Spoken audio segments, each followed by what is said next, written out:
Jewish Channel's Week in Review. An American Jewish teen killed by terror in the West Bank, the threat of terror around the globe, visiting with a long-standing kosher butcher shop, and more of the Jewish news that's changing your world right now on this episode of the Week in Review. Hello, and welcome to the Jewish Channel's Week in Review. I'm Stephen I. Weiss.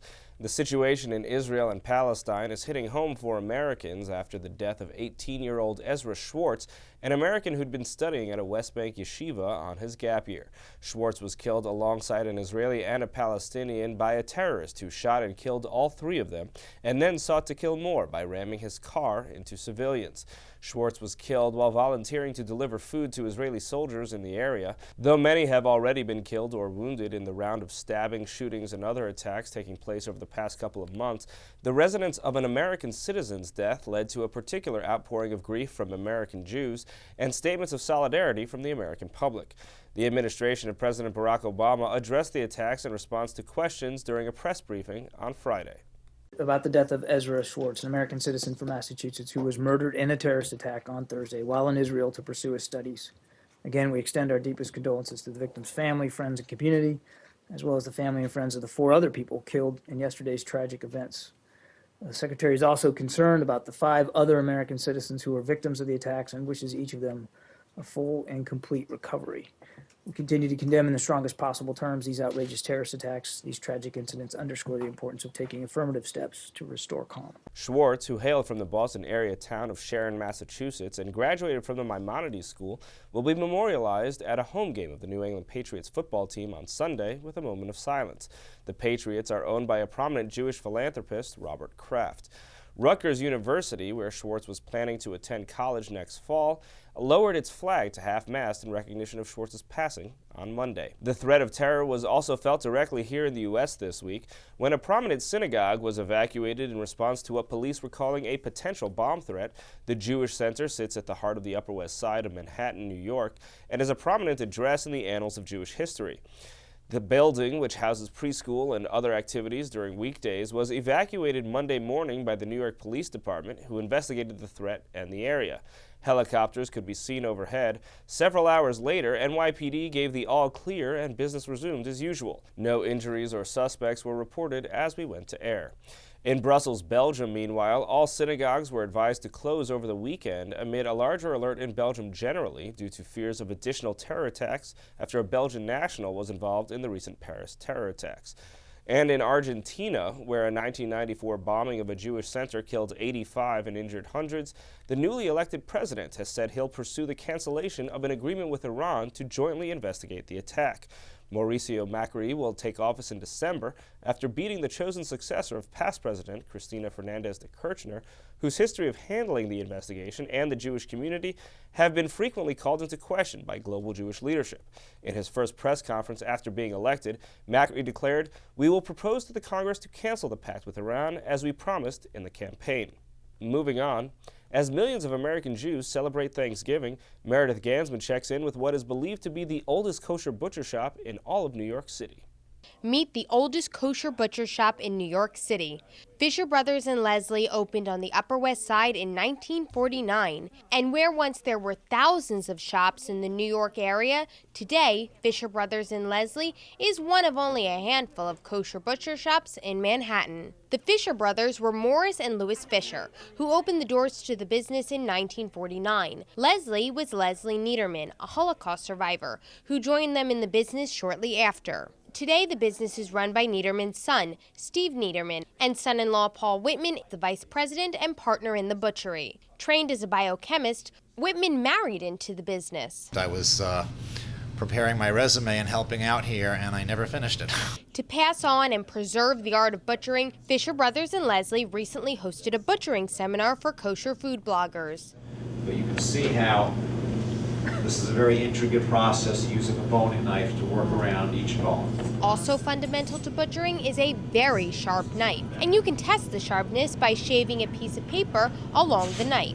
Hopefully with the proper tools, I also can cut my teeth as a brand new butcher. So Donald, who's been a butcher here for over 22 years, is going to show me the basics of butchering a chicken cutlet. How's it done? The key is understanding the different cuts of meat and how to prepare them correctly. Our biggest emphasis on quality, that comes We have long-term relationships with the suppliers, so they know what kind of quality meat we'll accept, and they don't send anything in that wouldn't be suitable for us.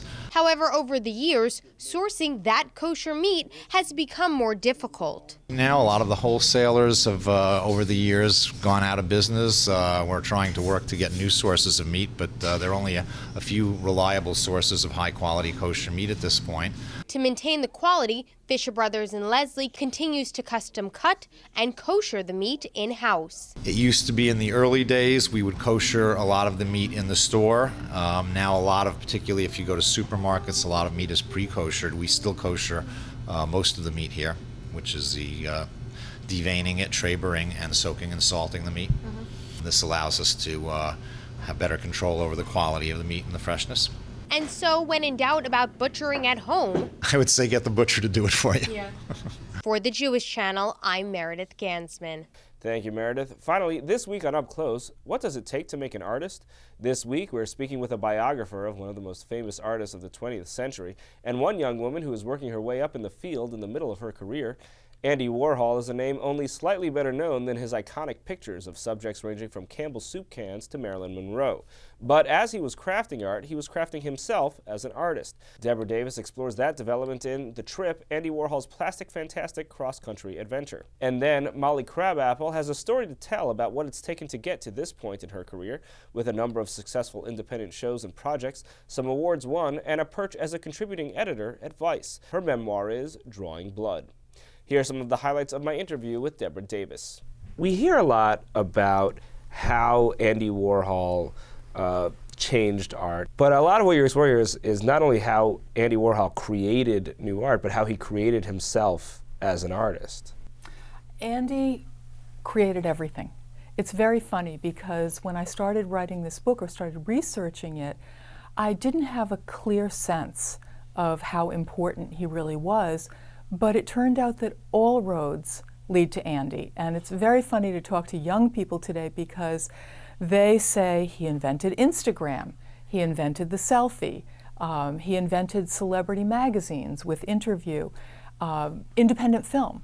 All lines, all roads lead back to Andy. And there was this moment in 1963 when he really reinvented himself, and Andy became Warhol.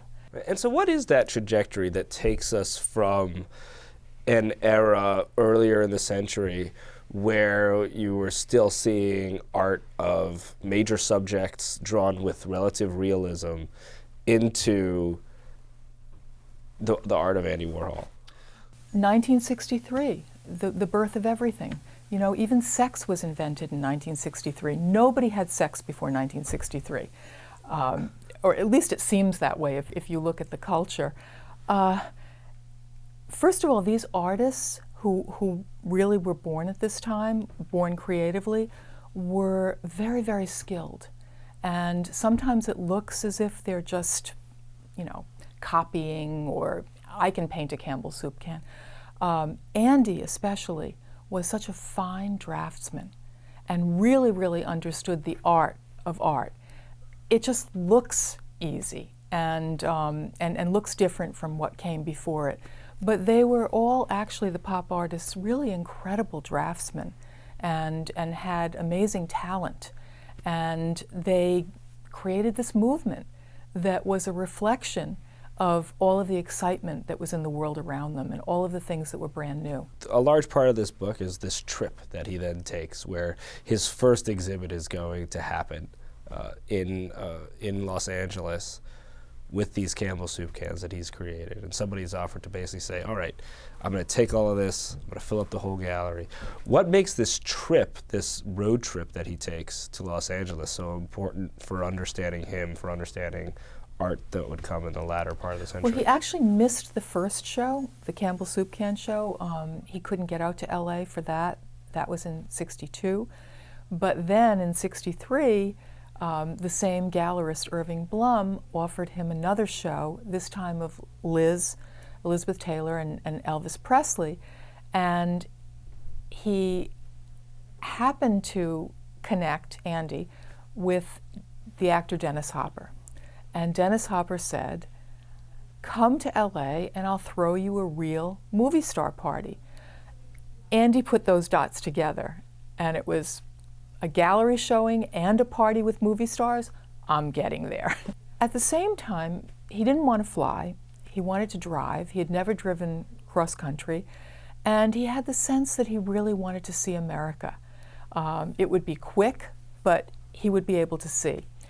And he had the best time. You know, he said, the farther west you got, the more pop everything looked. Because when you hit Route 66, it was all about these incredible billboards, neon signs. It was his art coming to life on the road through his car window. You can see the full episode of Up Close on the Jewish Channel on cable. You can also listen to the full audio of Up Close as a podcast, available on iTunes or in your favorite podcast player. That's all for this week. From all of us here at the Jewish Channel, be well.